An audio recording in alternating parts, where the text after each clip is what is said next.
Hi, my name is Rosalie Dearhart, and I'm here with you today talking to you about my brand new book called Soul Befriending High Beam Living and Loving. I'm going to show you the picture here in just a second. Here's the picture of the book. How's that? High Soul Befriending, High Beam, Living and Loving.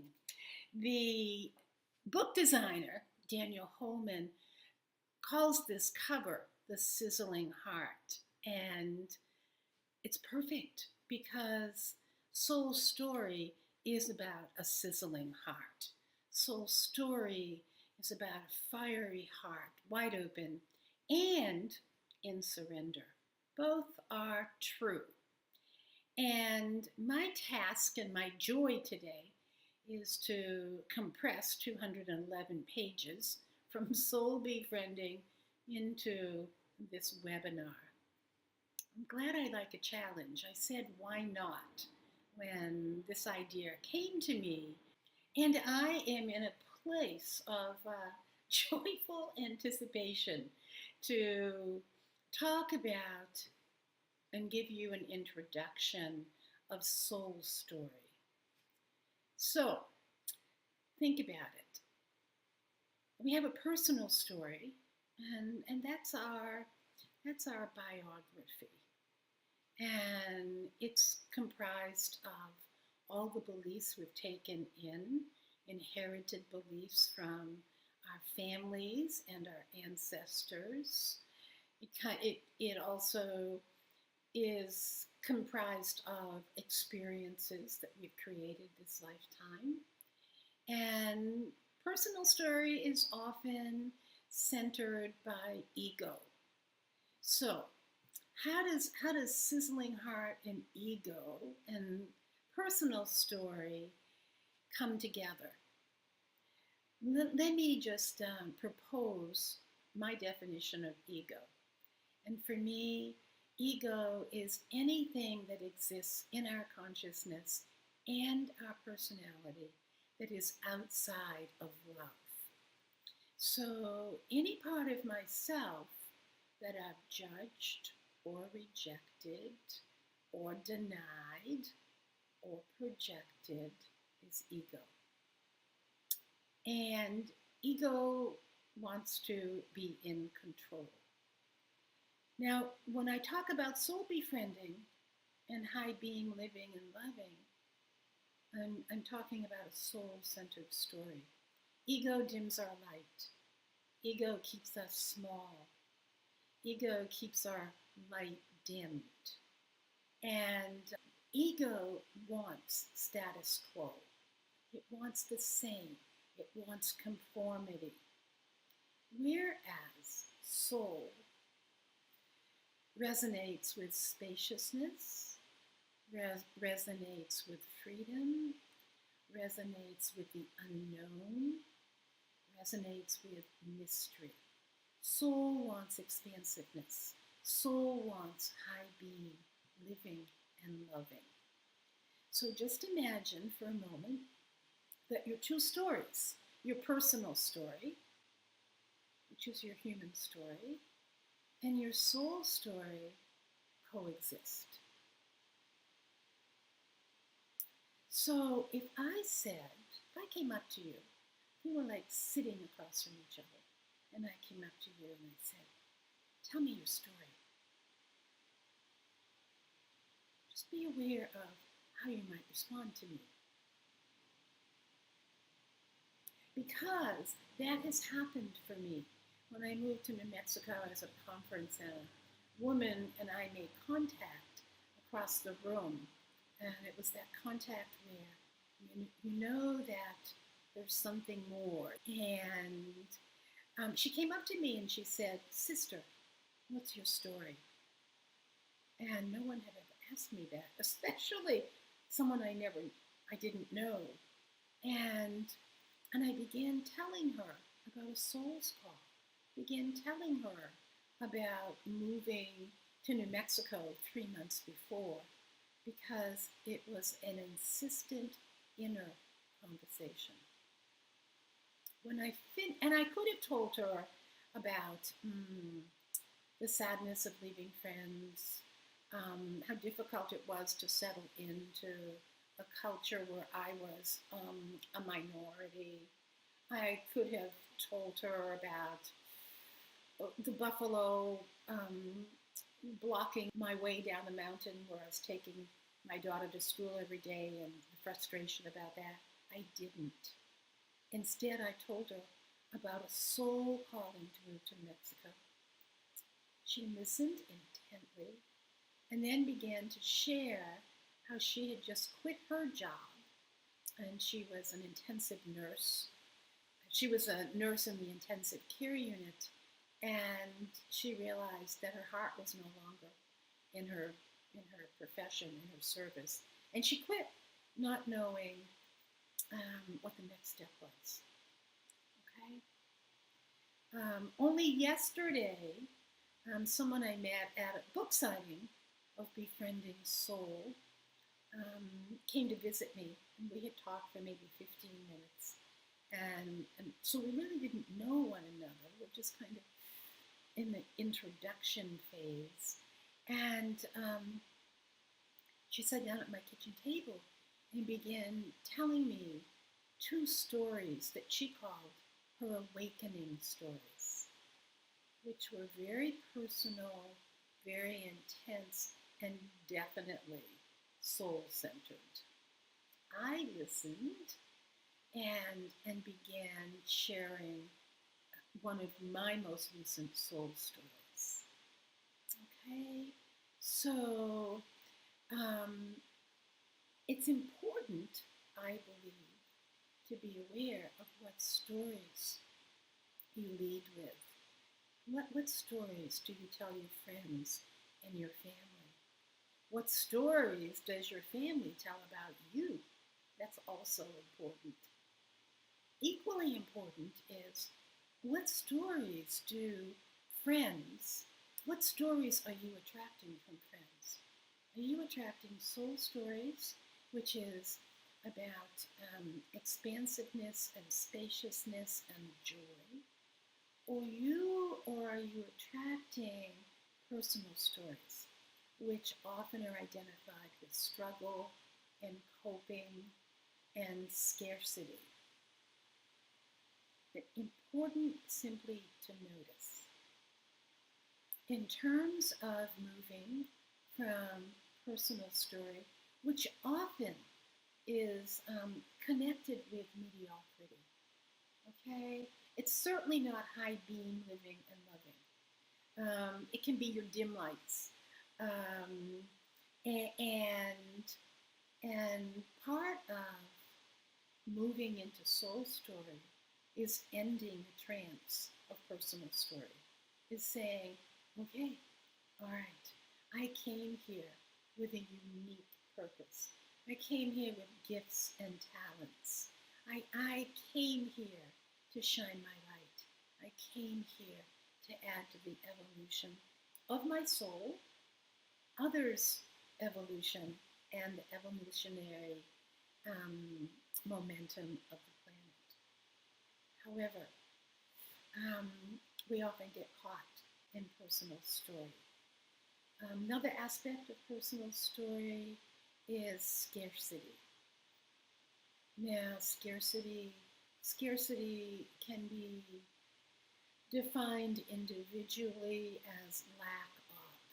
It may be lack of support, lack of self-love, lack of financial resources, lack of self-esteem.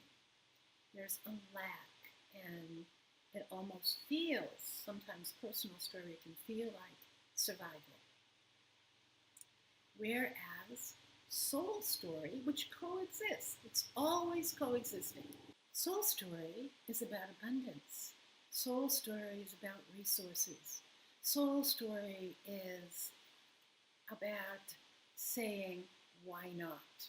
And trusting that the competence that you need will be there. So I hope you're becoming more aware of the dynamics of personal story and soul story. Okay, so awareness. Everything begins with awareness. What are you aware of? Because there's ordinary awareness, so I'm aware I'm sitting in this chair. I'm aware I'm looking at myself on the screen as I speak to you. I'm aware of looking out the window and seeing the trees. Ordinary awareness. As I open my awareness up, I'm aware that I feel in connection with my guides and teachers. I feel grounded and centered in my body as I'm speaking to you. So awareness is about what do you see and what don't you see, and how deeply are you allowing yourself to see. Awareness is limited in personal story. It's often limited to your five senses. In soul story, awareness begins to grow. And I've been talking about meta awareness, meaning multi-dimensional awareness. Aware of you could be aware of past lifetimes. You could be aware of your soul affiliations. You could be aware of guides and teachers. Because we're multi-dimensional beings, multi-dimensional awareness is part of our heritage. It's part of our legacy.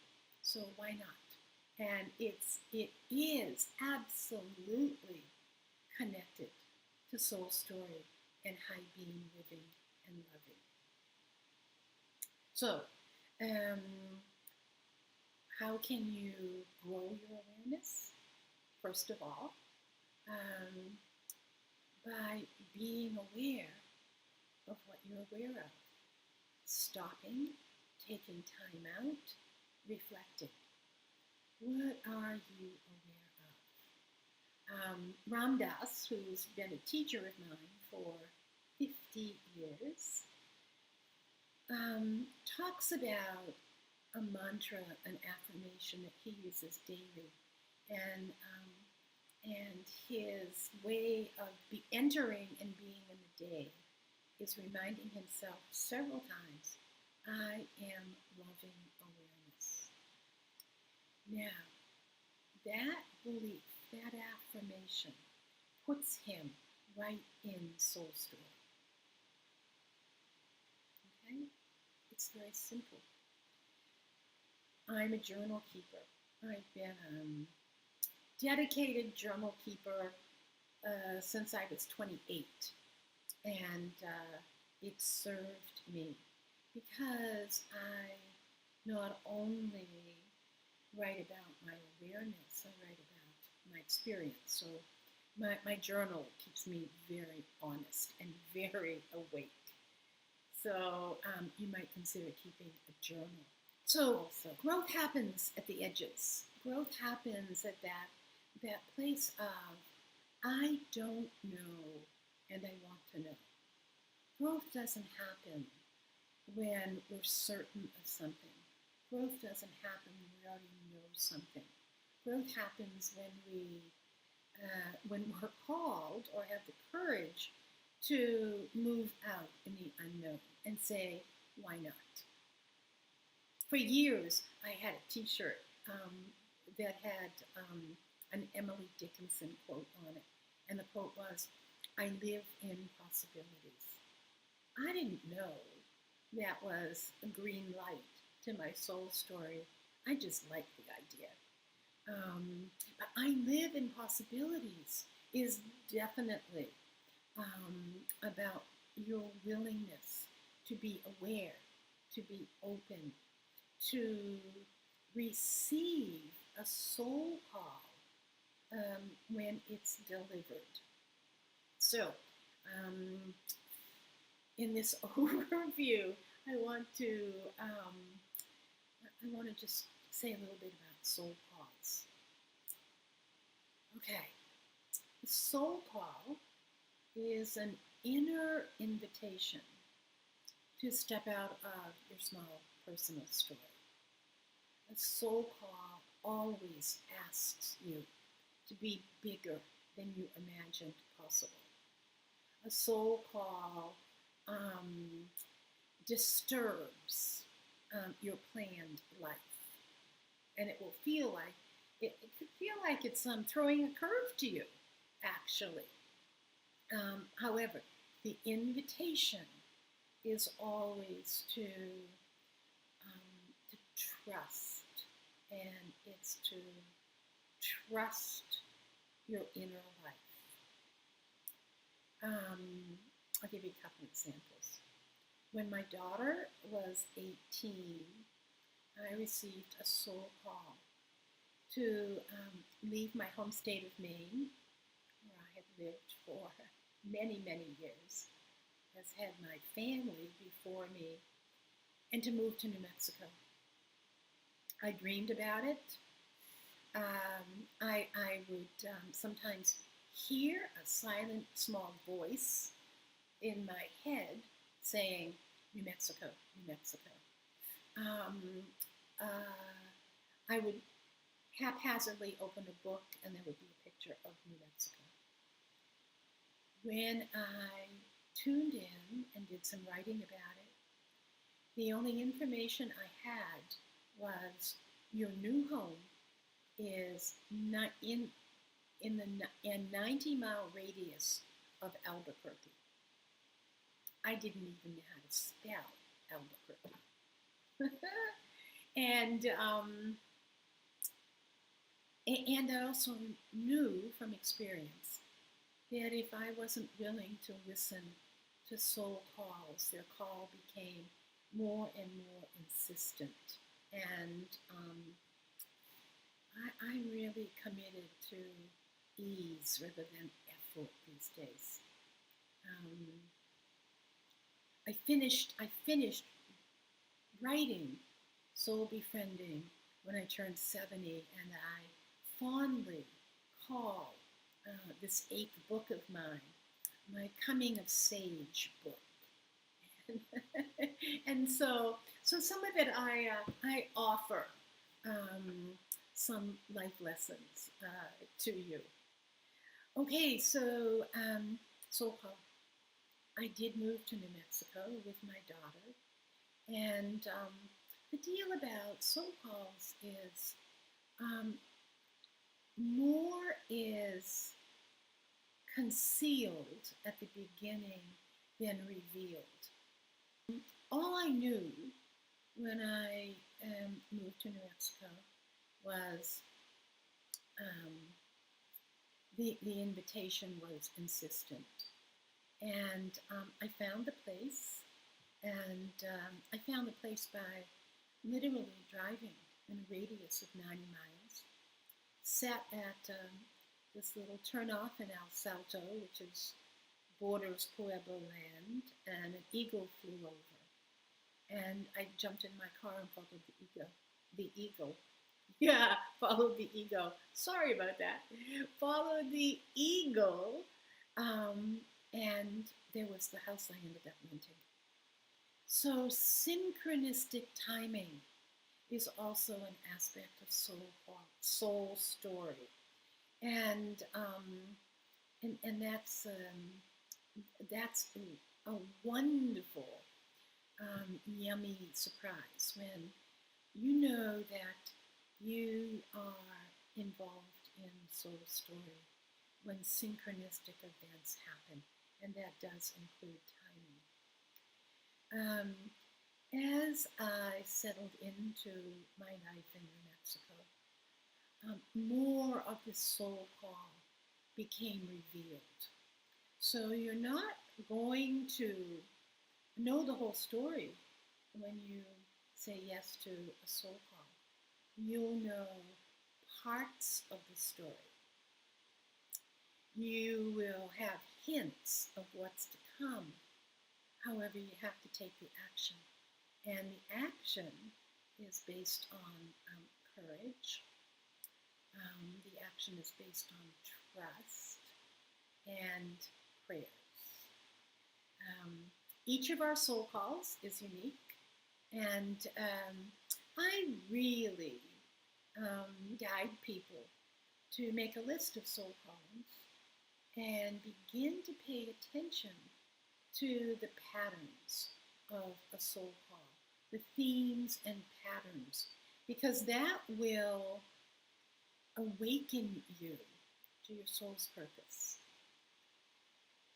Your soul's purpose is your mission, what you came here to create on behalf of your soul. T.S. Eliot has a gorgeous quote, and the quote is, "We are a soul. We have a body."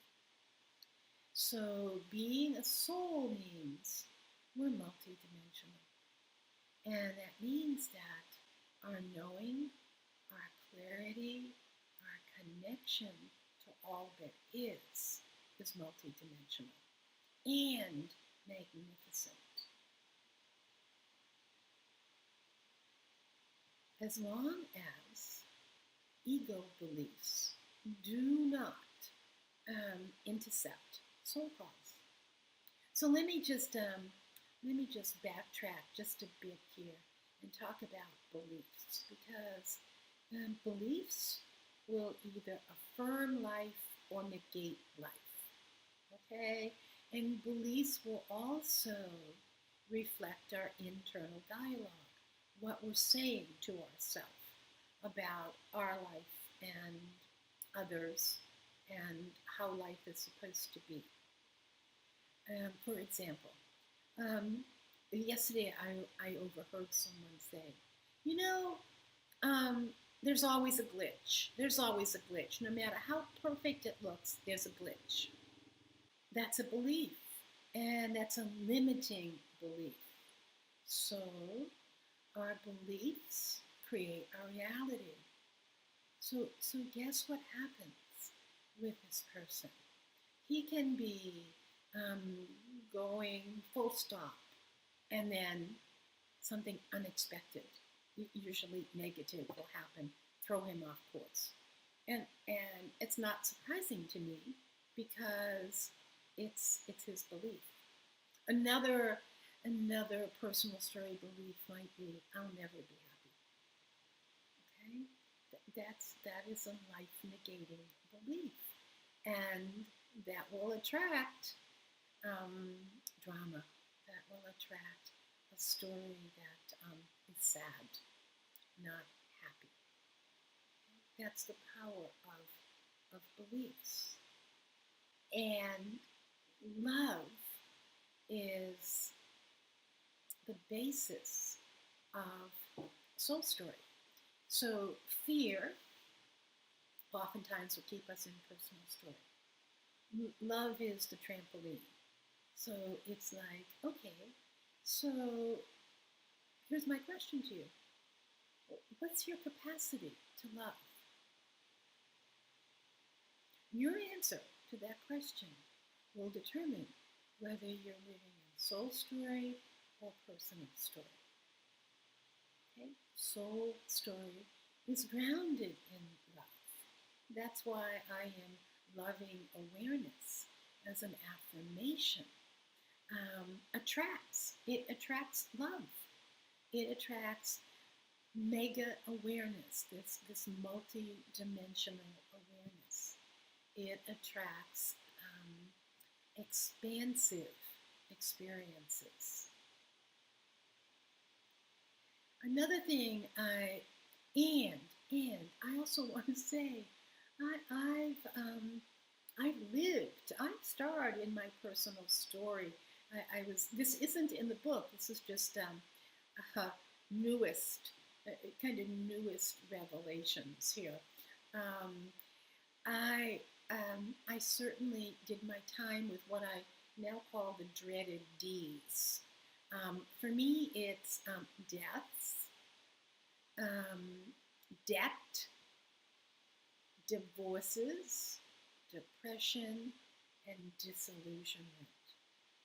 We're all part of personal story. And what I want to say about that is it's not the event that creates your reactions. It's the meaning you put to those events. So,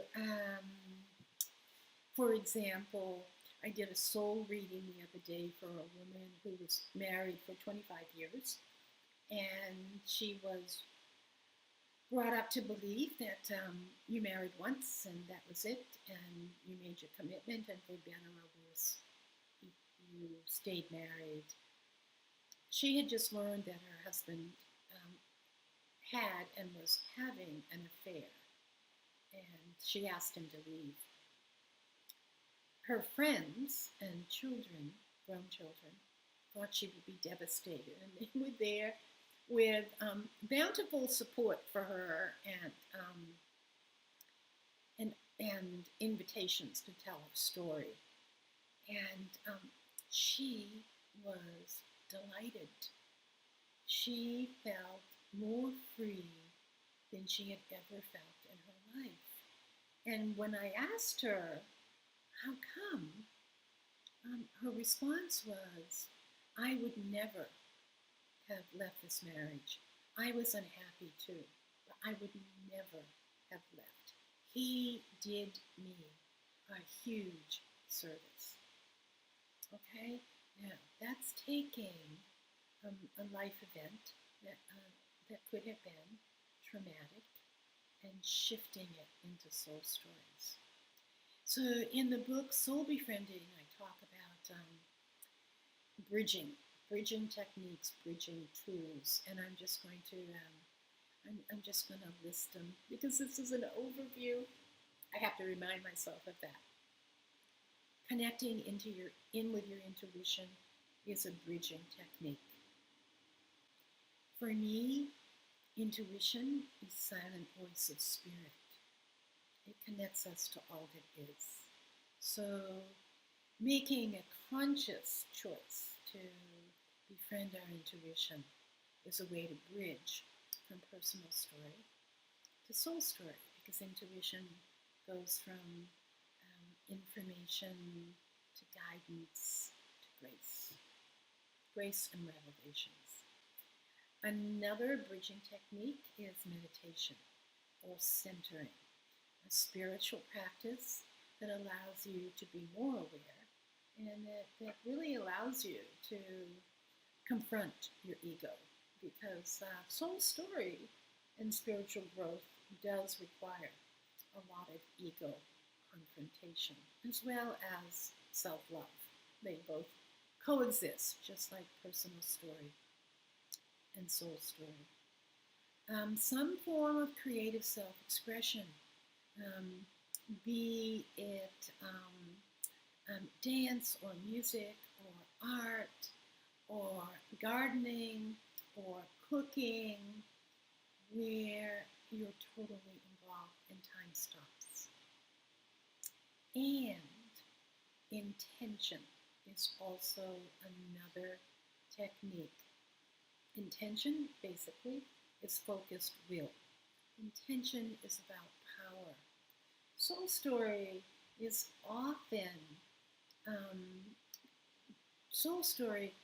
about transcendent will. Soul story is about manifesting intentions. Personal story is often about a weak or sluggish will. Jean Baker Miller's definition of power, I love. And her definition of power, it is the resources to implement. And often what keeps us stuck in our small story is we don't know how to access our power. We don't know how to focus our will to create transformation. So soul story is about transformation. Intuition, meditation, creative self-expression are techniques to bridge from personal story to soul story. Prayer is another technique. Another part of soul story is befriending what I call evolutionary buddies. These are people who serve as spiritual mirrors for you. Very different than girlfriends or guy friends. Girlfriends might be compassionate and empathetic, but they might not do the necessary confrontation. An evolutionary buddy knows who you are at soul, wants you to invest in high being living and loving, which is soul befriending. And they ask the hard questions. They might say to you, what's your role in this dilemma? What's your role in this drama? They might say to you, you know what? I've heard that story in several variations, and I'm wondering what you're willing to take responsibility for. Or they might say to you, what's the most evolutionary response you can make at this moment? Evolutionary response is always grounded in love. And it takes you out of your comfort zone. Okay? Soul story will always take you out of your comfort zone. No questions, no exceptions. So evolutionary buddies are essential if you're going to pursue this path of soul story. One of the reasons I initially began writing this book, and then the book worked me for 26 months, was I do a lot of soul readings. So I introduce people to what I call their cosmic report card. So we look at soul's purpose and soul's qualities and life lessons and past lifetime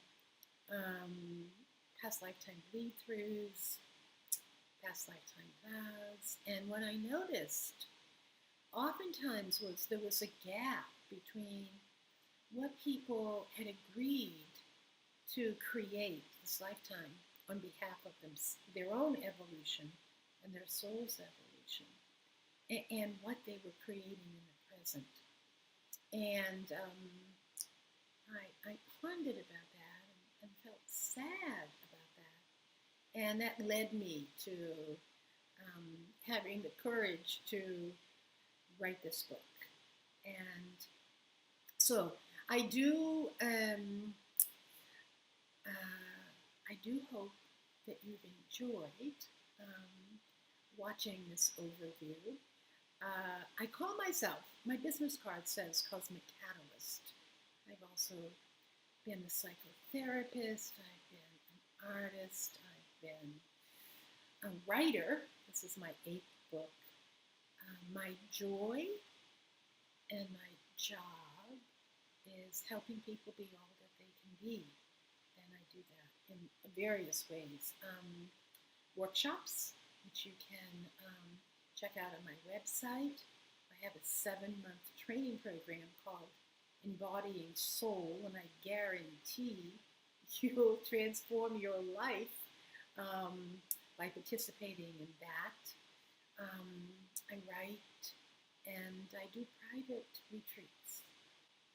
Please check my website out. It's got all kinds of goodies at www.heart, HEART, soul, SOUL, healing, HEALING.com. And email me, and I'll put you on my email list because I send out little love notes every once in a while, letting you know where in the world I am and what I'm up to. Thank you for listening, and I send you blessings as you become more aware of your unique soul story and the gifts and talents that you bring to this planet. Many blessings.